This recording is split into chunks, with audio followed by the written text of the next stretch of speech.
کہ سب سے پہلے نماز اور روزے، حج اور زکوٰۃ سے زیادہ واجب ہے معرفت امام زمان، کیونکہ اگر حجت خدا کی معرفت نہ ہوئی تو نماز روزہ قبول نہیں ہوگی۔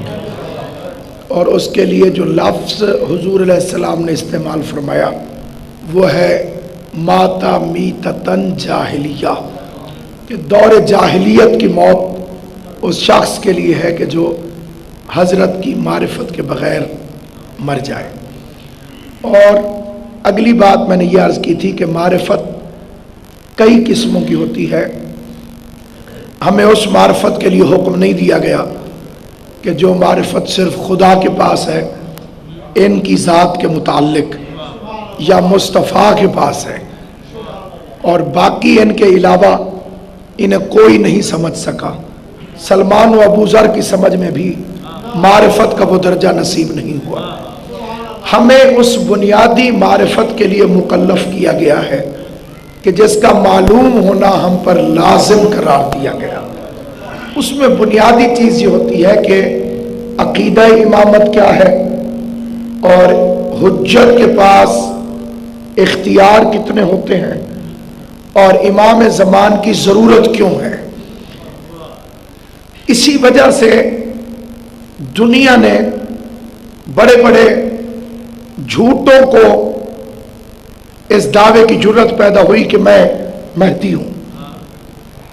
کبھی کسی شیعہ نے یہ دعویٰ کیوں نہیں کیا؟ 147 آن دا ریکارڈ لوگ موجود ہیں جنہوں نے دعویٰ کیا کہ ہم بھی نبی ہیں، لیکن کبھی کسی علی اور ولی اللہ پڑھنے والے نے دعوی نبوت نہیں کیا۔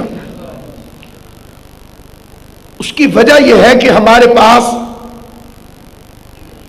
یہ گیپ ضرور آیا، لیکن 11 امام پہلے موجود ہیں۔ اب 12واں جو ہوگا وہ 11 جیسا ہوگا۔ اگر 11 جیسا نہیں ہے تو پھر 12واں نہیں ہے۔ علی بھی اگر 3 جیسا ہوتا تو چوتھا ہوتا، اور 12واں وہ ہوگا جو 11 جیسا ہوگا۔ اس لیے جن لوگوں نے دنیا میں، اب دنیا بڑی تبدیلیوں کا شکار ہے، ہم ایک ایسے زمانے میں سانس لے رہے ہیں جہاں روزانہ ہیڈ لائنز ہوتی ہیں، اور یہ حضرت حجت کے ظہور کی علامات میں بھی صاف صاف وضاحت کے ساتھ لکھا گیا ہے کہ قتل و غارت عام ہو جائے گی، اور اب قتل کو کوئی اتنی زیادہ لفٹ بھی نہیں کرائی جاتی۔ وہ زمانہ ابھی تک میری یاد میں بھی باقی ہے، ایک قتل ہوا تو ہفتہ ہفتہ لوگ خوف کے مارے اپنے گھروں میں چھپ کے بیٹھے رہے۔ اب بم بلاسٹ ہوتا ہے تو دنیا والے تھوڑی دیر بعد معائنہ کرنے کے لیے جاتے ہیں کہ کہاں کیا ہوا تھا، اور جب پہنچتے ہیں تو آثار بھی باقی نہیں ہوتے، پھر دوبارہ اسی طرح سے زندگی وہاں پر رواں دواں نظر آتی ہے۔ جتنے بھی لوگ اس زمانے کے اندر دعوے دار ہوئے، جدید ترین دور کے اندر بھی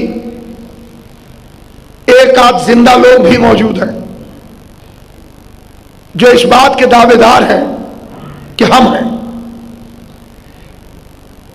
پھر زمانے نے کروٹیں بدلی، اور یہ بھی علامات میں سے ایک علامت ہے، اس کا تفصیلی ذکر تو انشاءاللہ ایک پوری مجلس میں علامات کا میں نے آپ کے سامنے پیش خدمت کرنا ہے۔ ابھی صرف اتنا عرض کرنا چاہتا ہوں کہ یہ بھی علامت ہے کہ وقت کے گزرنے کا احساس نہیں ہوگا، اور ہم اس کیفیت کو محسوس کرتے ہیں۔ محرم پھر آ گیا، ابھی تو گزرا تھا، رمضان پھر آ گیا، ابھی تو گزرا تھا، ایک ہفتے کا وعدہ کیا اور وہ پہنچ گیا۔ یعنی وقت امام وقت کے قدموں سے لپٹنے کے لیے پرواز کر رہا ہے۔ مومنین کی دعاؤں سے وقت کو سپیڈ دے دی گئی ہے، اور انسان جو ابتدا سے صرف 2 طبقوں کے اندر ترقی کرتا ہے، سپیڈ اور کمیونیکیشن، گفتار میں یا رفتار میں۔ تیسری چیز آج تک معلوم نہیں ہو سکی جس میں کوئی ترقی ہوئی ہو. ان دو چیزوں میں ترقی ہوتی ہے. ان بدلتے ہوئے حالات میں جب دنیا نے علماء سے رجوع کیا، علماء اسلام سے، ہمارے پاس تو سیدھا سادہ جواب موجود ہے، ان سے اب رجوع کیا گیا کہ آخر کیا نتیجہ نکلے گا. عراق کی قتل و غارت، فلسطین، تو نہایت متنازع اور متعصب مولویوں کا جواب ہے ظہور امام مہدی علیہ السلام.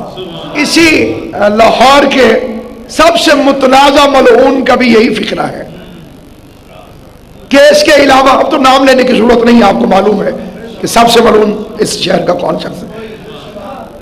اس نے بھی کہا کہ امام مہدی علیہ السلام، اور آپ اس تبدیلی پر ذرا غور فرمائیے کہ 11 کو رضی اللہ کہنے والا مہدی کو علیہ السلام کہنے پہ مجبور ہے.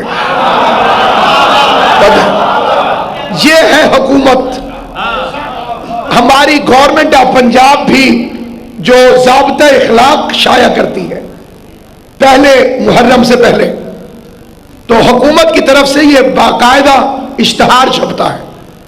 اس میں لکھا ہوتا ہے کہ اہل بیت اطہار اور ازواج رسول اور صحابہ کرام اور امام مہدی علیہ السلام، حضرت علی رضی اللہ تعالی عنہ، امام مہدی علیہ السلام، اسے کہتے ہیں لاتوں کے بھوت باتوں سے نہیں مارتے.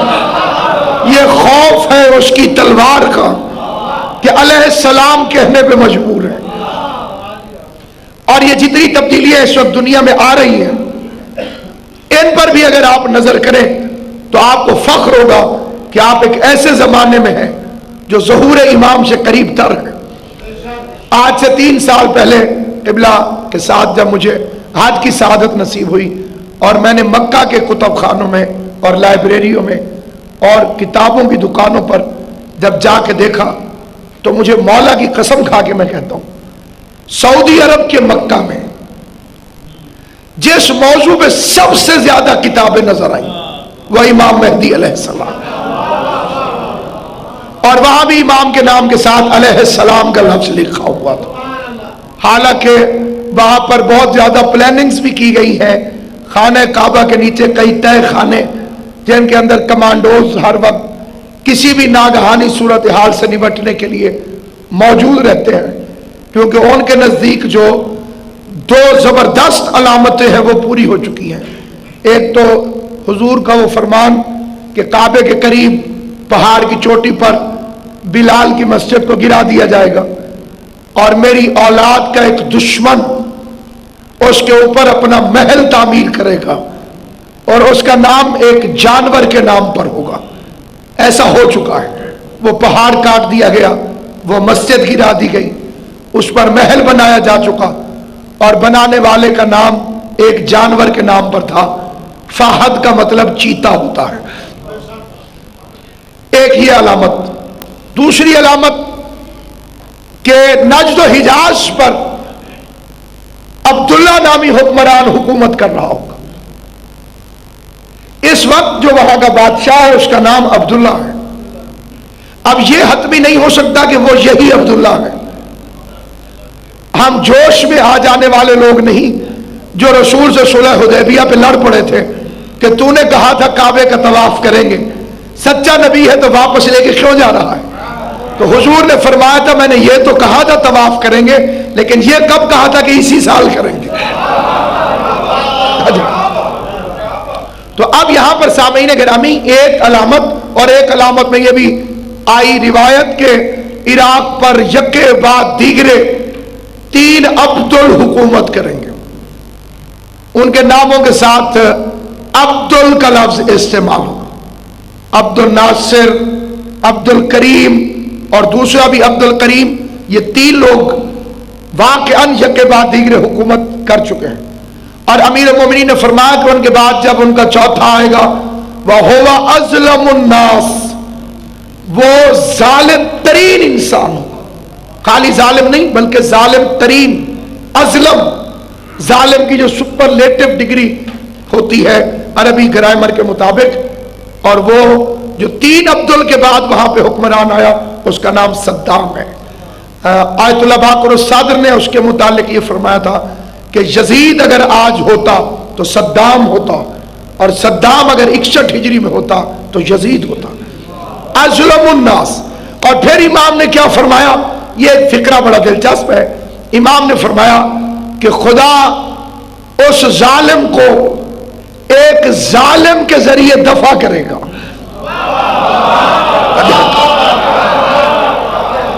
ایک ظالم کے ذریعے اس ظالم کو خدا دفع کرے گا۔ تو جب تم دیکھو کہ ایسا ہو رہا ہے تو میرے بیٹے کے ظہور کے لیے انتظار کرنا کہ وہ وقت قریب ہے کہ جب وہ آنے والے ہیں۔ اور اس کے بعد دنیا کی ایک بڑی عجیب ترین تبدیلی، میں سمجھتا ہوں کہ اس کے عجیب ہونے پر جتنا بھی انسان حیران ہو اتنا کم ہے۔ خانہ کعبہ 119 دروازے بن چکے ہیں اس کے، ان 119 دروازوں میں ایک دروازے کا نام باب مہدی رکھ دیا گیا سعودی عرب کے اندر، اور سعودی عرب کے بارے میں 6 معصومین کا قول ہے مکے کے متعلق۔ تہجد کے بعد امام اپنے آنے کا اعلان فرمائیں گے، اور فجر سے پہلے پورا مکہ امام کی بیعت کر چکا ہوگا، سارا مکہ ایک قطرہ خون کا بہائے بغیر امام کی مکے پہ حکومت قائم ہو جائے گی، ایک قطرہ نہیں بہے گا۔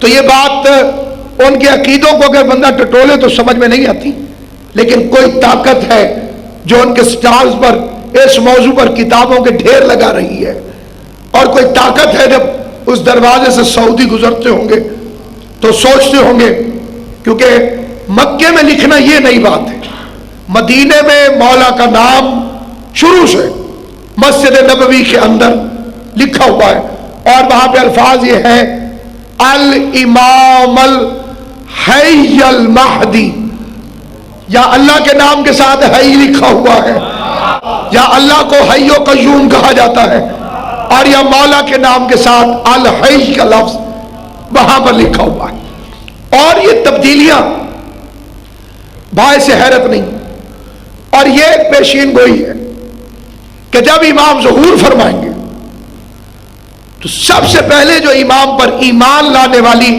اکثریتی آبادی ہوگی وہ یورپ میں ہوگی،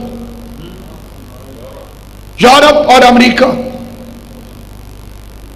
ایک حدیث میں فقرہ ہے باستان، ایک جگہ کا نام لکھا گیا، وہاں سے کثیر تعداد امام کی مدد کے لیے دوڑے گی، نصرت امام کریں گے۔ اس کے لیے کچھ حضرات یہاں پہ اپنا دل چھوڑ جاتے ہیں کہ مولا کے ساتھ تو صرف 313 ہوں گے، یہ 313 کمانڈر ہے، یہ کیبنٹ ہے مولا کی، 313 وزراء ہوں گے امام کے جن کے پاس خصوصی اختیارات ہوں گے، یہ ہوا میں اڑیں گے بھی صحیح، اور ان میں میثم تمار، ان میں مالک اشتر، یہ حضرات بھی ان کے اندر شامل ہیں، اور 70,000 تو خالی صدیق ہیں جو امام کے لشکر میں شامل ہوں گے۔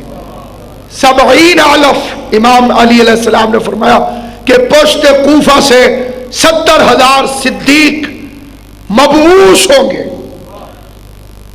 رسول کے بھی صحابی ہیں، امام مہدی کے بھی صحابی ہیں، لیکن مقابلہ ہی نہیں ہو سکتا۔ ان کے لیے ایمان لانے کی روایتیں ہیں، ان کے لیے مبعوث ہونے کی روایت ہے۔ یہ جو امام کا لشکر ہے 70,000 صدیق، صدیق کا کیا مطلب؟ وَاذْكُرْ فِي الْكِتَابِ ابراہیم اِنَّهُ كَانَ صِدِّيقًا نَبِيًّا، ذکر کر اس کتاب میں ابراہیم کا، وہ میرا صدیق نبی تھا۔ یعنی ابراہیم کے لیول کے لوگ 313 میں نہیں ہوں گے، وہ 70,000 میں شامل ہوں گے۔ وہ جو دوسرا درجہ آئے گا امام کا 313 کے بعد، پھر قبلہ آگے آئیں گے وہ 70,000 صدیق جو امام علیہ السلام کے ساتھ اس لشکر کے اندر شامل ہوں گے۔ اور بعض روایات میں 10 لاکھ سے زیادہ کا مجمع، ایک وقت آئے گا جب امام کی افواج جو ہوں گی 10 لاکھ سے زیادہ ان کی تعداد ہو جائے گی۔ 313 جو ہے وہ نقیب ہے، نقبہ امام علیہ السلام کے۔ تو عبداللہ والی روایت کے اندر یہ وہ روایت ہے کہ جو حتمی ہے امام علیہ السلام کی علامات ظہور کی کل 4 قسمیں ہیں۔ ایک ہے علامات خاصہ جو صرف امام کے لیے ہے، دوسری ہے علامات عامہ جو پبلک کے لیے ظاہر ہونا شروع ہو جائیں گی۔ خاصہ مثلا تلوار کا مولا سے بولنا اور حضرت کا خروج فرماتے وقت ذوالجناح کا آ جانا اور ان کا امام سے سوار ہونے کے لیے استدعا کرنا، یہ ساری خاصہ ہیں جو خود امام علیہ السلام سے جڑی ہوئی ہیں۔ جو عامہ ہے وہ عام پبلک کے لیے مختلف علاقوں کے حالات، ایک شہر جو امام کے ظہور کے وقت موجود ہوگا اس کا امام نے نام لے لے کے بتایا، اور پھر بتایا کہ اس شہر میں سے کون اٹھے گا، اس شہر میں سے کون اٹھے گا۔ اٹھنے والوں کے نام، ان کے قبیلے، ان کے باپ کا نام، ان کی ماں کا نام، ان کی سوشل سٹیٹس کے متعلق امیر المومنین نے اپنی حدیث میں بیان فرما دیا۔ نام تک بتائے کہ کہاں سے اٹھے گا، اس کے باپ کا نام کیا ہوگا، اس کے بھائی کا کیا نام ہوگا، اس میں کیا خاصیت پائی جائے گی۔ 313 میں سے ان علامات کے ساتھ ساتھ وہاں پہ جو علامت ہے نفس زکیہ، یہ نام نہیں ہے، خاصیت ہے۔ امام حسن کی نسل سے ایک سید زادہ، حسنی سید، ایرانی النسل، پاک و پاکیزہ،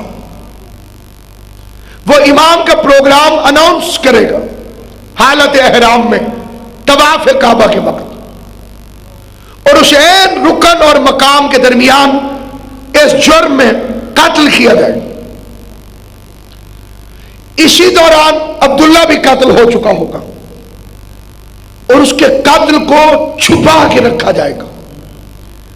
1 سال پہلے، 2 سال پہلے اس روایت پر حیرانگی ہوتی تھی۔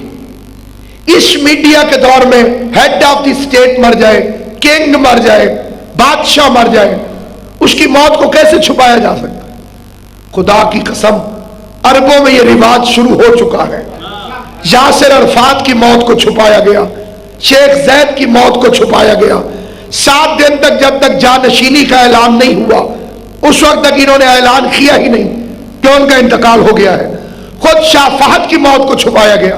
تو یہ ایک اچھی پیش رفت ہے کہ یہ موت کو چھپانے لگے ہیں، اور جب اس کی موت کو چھپائیں گے تو امام فرماتے ہیں نفس زکیہ کا قتل اور عبداللہ کی موت، قتل اس کا 7 دن نہیں گزریں گے کہ ہمارا قائم ظہور کرے گا۔ اب اس میں جو لفظ استعمال کیا گیا اس علاقے کا نام ہے باستان، اس سے لوگ دوڑیں گے امام کی حمایت کی خاطر۔ آپ دنیا کا نقشہ اٹھا کے دیکھیے، آپ انٹرنیٹ پہ ریسرچ کر کے دیکھیے، کوئی بستی نہیں ہے باستان نامی پوری دنیا میں اس وقت تک کسی بستی کا نام باستان نہیں۔ یہاں پہ ہمارے علماء ہند نے تھوڑی سی محنت کی ہے، انہوں نے کہا کہ شاید کتابت میں کاف کا ڈنڈا رہ گیا ہو اور باستان نہ ہو بلکہ پاکستان ہو، ایک کاف لگے گی تو وہ ہو جائے گا۔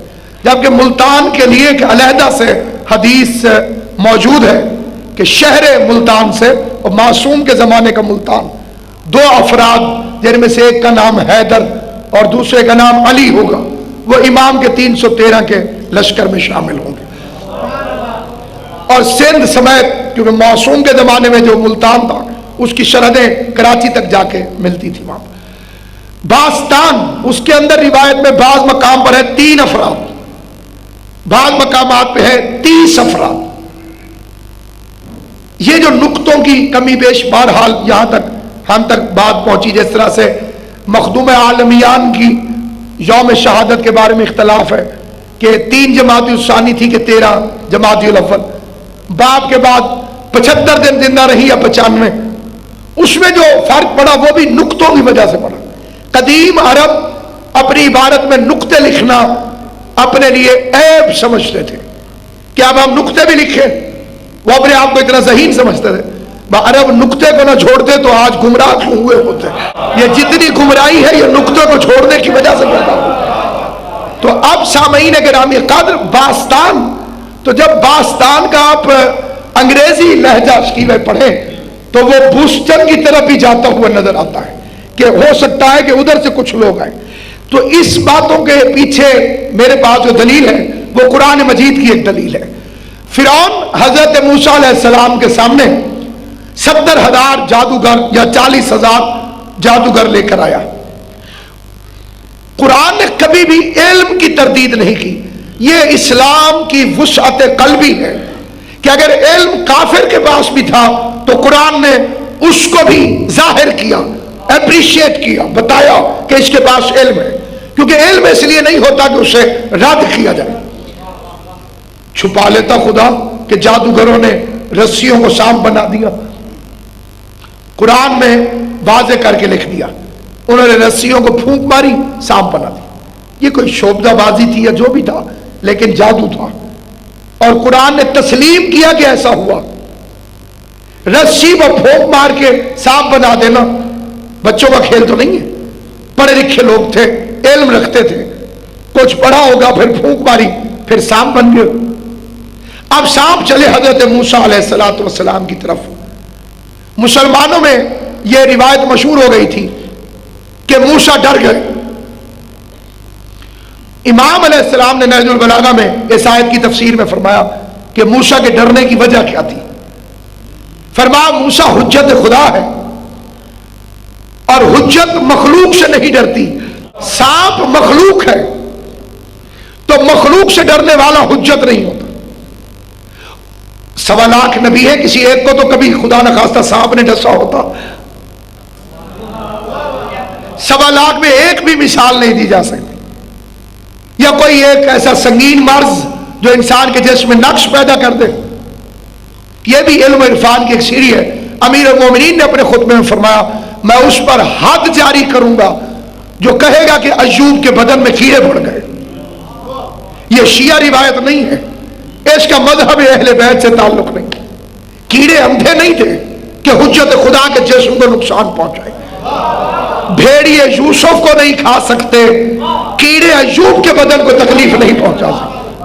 اور پھر امیر المومنین نے اپنے خطبے میں فرمایا میں اس پر بھی حد جاری کروں گا جس نے یہ فکرہ کہا کہ رسول کے دانت ٹوٹ گئے۔ معصوم میں نقش نہیں پڑتا، معصوم میں عیب نہیں پڑتا، دانتوں کا ٹوٹ جانا نقش اور عیب ہے۔ یہ بھی مذہب شیعہ کی روایت نہیں ہے۔ پتھر لگے، خون نکلا، دانت معاذ اللہ حضور علیہ السلام کے شکستہ نہیں ہوئے، یہ امیر المومنین علیہ السلام کا فرمان ہے جو میں نے آپ حضرات کی خدمت پیش کیا۔ اب انہوں نے رسیوں کو سانپ بنا دیا، تو امام فرماتے ہیں کہ موسیٰ سانپ سے نہیں ڈرے تھے، قوم کے گمراہ ہو جانے کے خوف سے انہیں ڈر لاحق ہوا۔ قوم کہیں اسے دیکھ کے گمراہ نہ ہو جائے کہ یہ کتنے پرفیکٹ قسم کے لوگ ہیں، رسیوں کو سانپ بنا دیا۔ آواز موسیٰ لا تخف، نہ گھبراؤ، قوم کو گمراہ نہیں ہونے دوں گا۔ عصا کو پھینک دیا، عصا کو پھینکا تو وہ ثعبان عظیم بن گیا، بہت بڑا اژدہا، اور اس نے پورے میدان میں سارے سانپوں کو نگل لیا، اور پھر موسیٰ نے پکڑ لیا تو دوبارہ وہ عصا بن گیا۔ یہ منظر جو میں نے آپ کے سامنے بیان کیا اسے قرآن نے بیان کیا، جادوگروں نے اپنی آنکھوں سے دیکھا، کافر تھے، فرعون کے ساتھی تھے، موسیٰ سے لڑنے آئے تھے، منظر دیکھا تو قرآن کہتا ہے سارے کے سارے سجدے میں گر گئے اور کہنے کیا لگے آمنا برب العالمین، ہم عالمین کے پروردگار پر ایمان لے آئے، رب موسیٰ جو موسیٰ کا رب ہے، وہ رب ہارون اور ہارون کا رب ہے۔ علی ولی اللہ میں شک کرنے والوں کو یہ پیغام دو، جب موسیٰ کا رب کہہ دیا تھا تو کلمہ مکمل تھا، یہ ہارون کے رب کے نام لینے کی ضرورت کیا تھی؟ خالی اتنا کہہ دیتے ہم موسیٰ کے رب پر ایمان لائے، ہم عالمین کے رب پر۔ 3 فکرے ہیں ایمان لانے کے لیے جنہیں جادوگروں نے اپنی زبان سے کہا۔ 20واں پارہ سورہ مبارک قصص، اس کے اندر یہ لکھا ہوا ہے ہم ایمان لائے عالمین کے پروردگار پر۔ ایک پہلی گواہی ہو گئی، موسیٰ کے پروردگار پر دوسری گواہی ہو گئی، ہارون کے پروردگار پر تیسری گواہی ہو گئی۔ انہیں معلوم تھا کہ اگر ادھر سے ایمان لانا ہو تو نبی کے ساتھ ساتھ اس کے وزیر پر ایمان لانا ضروری ہے۔ اب انہوں نے فوراً سجدے میں سر رکھ دیا، سجدے میں سر رکھا، اور فرعون کو غصہ چڑھا، اور فرعون کہنے لگا انتم الرافضون، تم رافضی ہو گئے۔ دیکھیے ہمیں کہا جاتا ہے رافضی، ہمارے لیے ایک گالی بنائی گئی ہے اور اس گالی کا نام ہے رافضی۔ یہ شیعہ تو ہے روافض، یہ رافضی ہے، رافضی۔ شاہ رکن الدین عالم ملتانی نے اپنے ایک شعر میں کہا تھا من علی را دوست باشد خلق گوید رافضی، میں علی علی کرتا ہوں، علی سے دوستی کرتا ہوں، لوگ مجھے رافضی کہتے ہیں۔ کہنے گے بس خدا و مصطفیٰ جبریل ہم شد رافضی، پھر اکیلا میں رافضی نہیں ہوں، اللہ مصطفیٰ اور جبریل تینوں رافضی ہیں، بس خدا و مصطفیٰ جبریل ہم شد رافضی۔ تو سب سے پہلے رافضی کا لفظ فرعون کی زبان سے نکلا، اور اس نے ان مومنین کو کہا جو فرعون کو چھوڑ گئے اور اللہ کی حجت کا ساتھ دیا۔ معلوم ہوا کہ جو حجت خدا کا ساتھ دے اسے رافضی کہتے ہیں، البتہ اسے رافضی کہنے والا فرعون ہوتا ہے۔ یہ سنت فرعون ہے کہ اسے رافضی کہا جائے۔ یہ ایک بہت بڑا انقلاب ہے۔ 70,000 لوگ آپ کی مخالفت کے لیے آئے ہوئے تھے اور فوراً انہوں نے اپنی پارٹی چینج کر لی، کیونکہ جادوگر پڑھے لکھے تھے۔ انہوں نے فوراً فیصلہ کیا کہ جادو کو توڑتا ہے لیکن جادو کا سامان ختم نہیں کرتا۔ یہ جو سامان ختم ہو گیا یہ جادو نہیں، علم ہے، سجدے میں گر گئے۔ اب امام زمان جب آئیں گے اور اپنے علم کا اظہار کریں گے، ادھر کا مولوی کالا کالا پہ لڑتا رہے گا، یورپ اور امریکہ والے علی اور ولی اللہ پڑھتے چلے جائیں، کیونکہ جہاں علم ہوگا وہاں تسلیم ہے۔ علم بحث نہیں کرتا، علم جھگڑا نہیں کرتا۔ اب جو جہاں علم پہ وہاں پہ ترقی ہو رہی ہے، جتنی یونیورسٹی کی تعداد ہے اور جتنا علوم وہ حاصل کرتے جا رہے ہیں، اور بالخصوص برمودا ٹرائنگل، جزیرہ خضرہ این امریکہ کے سر کے اوپر، اس پر کتنی ریسرچ ہو رہی ہے، اگر میں وہ آپ کو اپنی معلومات کے مطابق بتاؤں تو تقریباً مبالغہ محسوس ہو، مبالغہ۔ اسی کے تناظر میں آپ ان کی جتنی مشہور اداروں کی فلمیں بنتی ہیں، اس میں حساب و کتاب اور اعداد و شمار کے مطابق ہر 5ویں فلم اس موضوع پہ بن رہی ہے کہ کوئی امریکہ پر آفت آئی ہے اور اس کا مقابلہ کرنا ہے۔ ان کے ذہن میں، دل و دماغ میں جہازوں کا جانا، غائب ہو جانا، گھڑیوں کا رک جانا، وقت کا رک جانا، اس جزیرہ خضرہ کے اندر ابھی تک وہ چھوٹا سا زمین کا جزیرہ سمندر کے اندر ان کی سمجھ میں نہیں آ رہا، اور اس کے بارے میں احتمال ہے کہ حضرت حجت خدا کے کنٹرول میں ہے وہ سارا علاقہ۔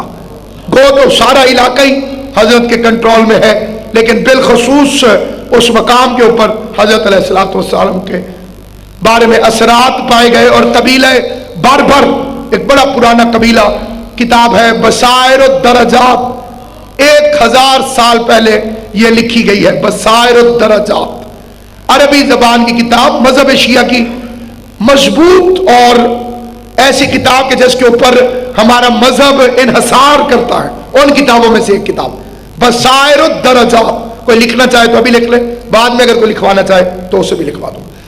وہاں حاجیوں کا ایک جہاز بغداد سے چلا ہوا ٹوٹا، تختے پر، عرشے پر 2 لوگ ایک علاقے میں پہنچ گئے، مذہباً اہل سنت۔ انہوں نے ایک بہت بڑا شہر دیکھا جس میں 70 بازار کے چوک، رزق کی فراوانی، خوبصورت حسین خوش اخلاق لوگ۔ آذان ہوئی، کھلی دکانیں چھوڑ کے چلے گئے نماز کے لیے، مسجد کھچا کھچ بھر گئی، درود کی صدائیں۔ تو وہ ایک جگہ پر دیوار کی ٹیک لگا کے تھکے ہوں کی طرح بیٹھ گئے۔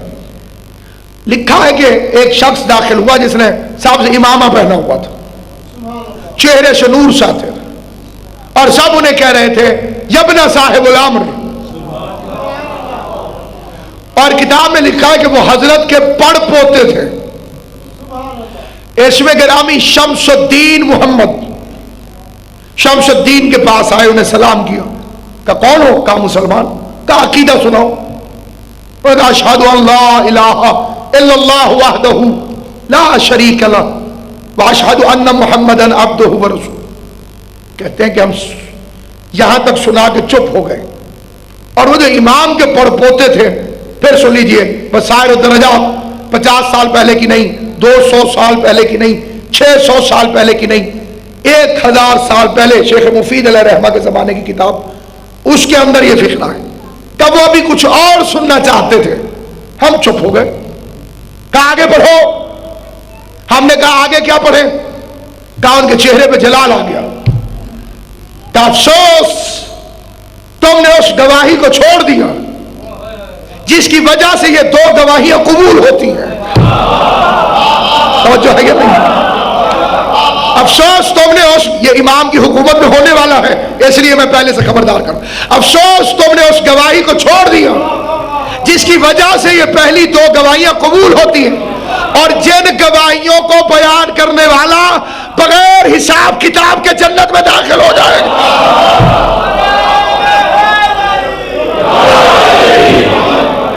بغیر حساب کتاب کے جنت میں داخل ہو جائے گا۔ اور اس سلسلے میں اب ظاہر ہے کہ میں گناہگار انسان ہوں، معجزہ تو میں کہہ نہیں سکتا، لیکن یہ میرے لیے بہت بڑی چیز ہے کہ جدہ میں نے ایک مجلس میں یہی روایت پڑھی تو ایک مولانا مجھ سے بہت لڑے، انہوں نے کہا جی بغیر حساب کتاب کے بندہ جنت میں نہیں جا سکے گا، اللہ حساب لے گا، اللہ وہاں پر حساب کتاب لینے کے بعد پھر جنت عطا کرے گا، ایسا ہو نہیں سکتا۔ ان کی لڑائی جھگڑا ختم ہو گیا، رات ہوئی، قدرتاً وہ بھی مکے میں آ گئے، انہیں میرا پتہ نہیں تھا، مجھے ان کا پتہ نہیں تھا، تو میں نے اچانک دیکھا کہ مولانا 4تھے چکر میں پہنچے طواف کے، تو ان کی زبان میں یہی دعا نکل رہی تھی، اللہم ارزقنا الجنہ بغیر حساب، اے اللہ مجھے بغیر حساب کے جنت عطا فرما۔ تو عین رکن یمانی پہ میں نے کہا ملے گی بغیر حساب کے، لیکن علی کی ولایت کے بغیر ملنے والی نہیں ہے، اس کی ایک ہی شرط،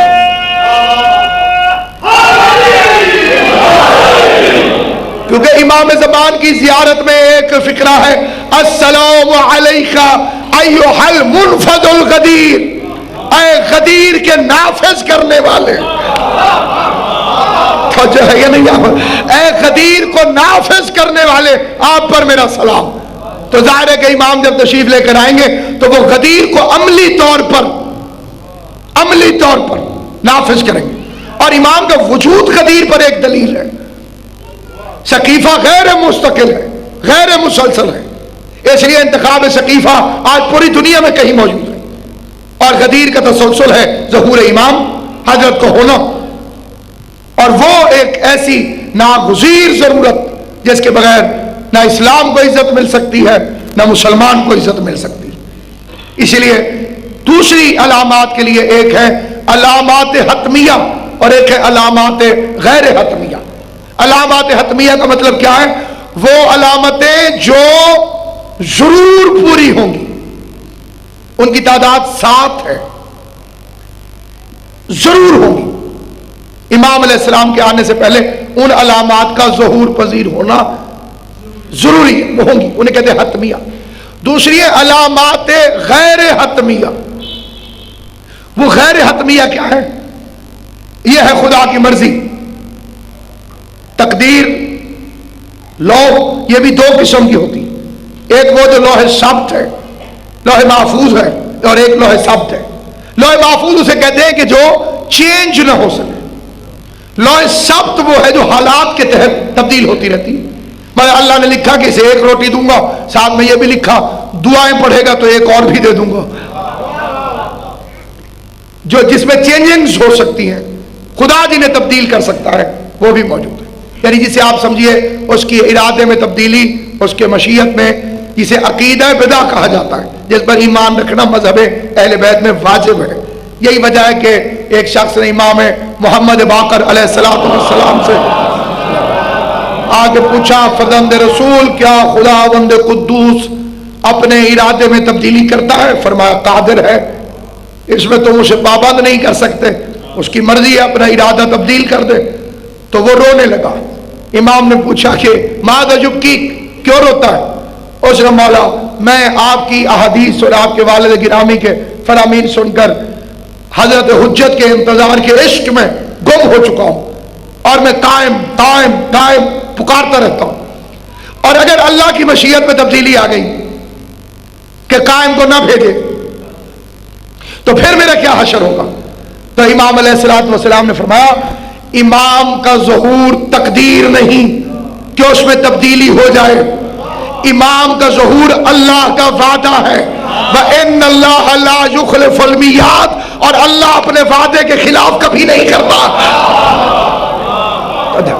یہ اللہ تبارک و تعالیٰ کا وعدہ ہے کہ وہ حضرت حجت خدا کو بھیجے گا، اور رسول خدا نے فرمایا یہ دنیا چاہے ایک دن بھی باقی رہ گئی تب بھی میرے بیٹے کا ظہور ہوگا، اور اس ایک رات کو اتنا طویل کر دیا جائے گا، اتنا طویل کہ ہر ایک کے ساتھ عدل ہو جائے، قسطاً وعدلا، عدل و انصاف سے زمین کو ایسے بھر دیا جائے۔ تقریباً 309 سال کی روایات ہیں کہ امام کی حکومت رہے گی آنے کے بعد 309 سال تک مسلسل، اور یہی وہ عرصہ ہے جو اصحاب کہف غار کے اندر، اصحاب کہف و اصحاب رقیم، یہ دو لفظ کیوں استعمال کیے گئے؟ کہف امام زمانہ کا نام ہے، اصحاب کہف مہدی کے اصحاب۔ اگر امام نے نہیں آنا تو اللہ نے ان کو زندہ کیوں رکھا ہوا؟ وہ امام کے انتظار میں موجود ہیں، عیسیٰ کیوں زندہ ہیں؟ امام کے انتظار میں موجود ہیں۔ آج تک کیوں نہیں راز کھول سکا کہ احرام مصر کیا ہے؟ امیر المومنین کا خطبہ ہے، مصر کی سرزمین پر احرام مصر کے درمیان گھوڑے پہ کھڑے ہو کے حیدر کرار نے ان کی طرف دیکھ کے کہا اے میرے بیٹے مہدی کے خزانوں، خدا تمہاری اس وقت تک حفاظت کرے جب تک میرا بیٹا ظہور نہیں کر لیتا۔ تحقیقات کے بعد مفروضے تو قائم کیے گئے لیکن اس کی اصل تک کوئی نہیں پہنچ سکا۔ وہاں پہ بھی دیکھیے کہ جو ممیز آپ کو دکھائی جاتی ہیں پوری تیاری کے ساتھ سوئے پڑے جیسے اٹھنا ہو، کیونکہ اٹھنے کا تصور اس زمانے میں بھی موجود تھا، نوکروں سمیت، چاکروں سمیت، زیورات سمیت، دولت سمیت، ان کے ذہن میں ہے کہ دوبارہ اٹھنا ہے، اور ایک نے نہیں سب نے آنا ہے۔ وَعَجِّلْ فَرَجَهُمْ، ہمارے ذہن میں یہ بات اکثریت بچوں کے ہے کہ صرف مولا آئیں گے بعد میں امام، اللہم صلی علی محمد وآل محمد وعجل فرجہم، فرجہو ہوتا تو ایک آتا، فرجہم جتنے آل محمد ہیں سب آئیں گے اور باری باری حکومت کریں گے، اور دنیا میں خدا اس عرصے کو شیطان کو دکھا کے کہے گا انی اعلم ما لا تعلمون، ان کے لیے کائنات بنائی تھی، یہ وہ حقیقت ہے جسے میں جانتا تھا اور فرشتے نہیں جانتے۔ وہ حضرت کی حکومت جب سکہ چلے گا درود شریف کا جتنا اکٹھا کیا ہوا ہوگا وہ خزانہ بن جائے گا۔ ولایت علی کا جب سکہ چلے گا، حضرت کے ظہور کے وقت ایمان قبول نہیں ہوگا، یہ بھی ایک بڑی عجیب و غریب بات ہے، اس کی ڈیٹیل میں کل آپ کی خدمت میں، یعنی امام کو دیکھ کے اگر کوئی شروع کر دے گا کہ میں ایمان لے کر آیا تو اس کے ایمان کی حالت وہی ہوگی جو ڈوبتے ہوئے فرعون کی حالت۔ اس نے بھی کہا تھا انا من المسلمین، میں مسلمان بنتا ہوں۔ جبرائیل کو موسیٰ علیہ السلام نے فرمایا ریت اٹھا کے اس کے منہ میں ڈال دے، کیونکہ اب اس کے لیے ایمان فائدہ مند نہیں ہے۔ اس لیے معرفت امام کے زینوں پر سفر کرنے سے پہلے، حجت خدا کے ظہور سے پہلے، ان کے اقتدار، ان کے اختیار اور ان کی وہ اصلی پوزیشن جس خدا نے ان کو عطا فرمائی ہے اس پر اعتراف رکھنا، اس پر یقین رکھنا اور حضرت کا انتظار کرنا واجبات میں شامل کر دیا گیا۔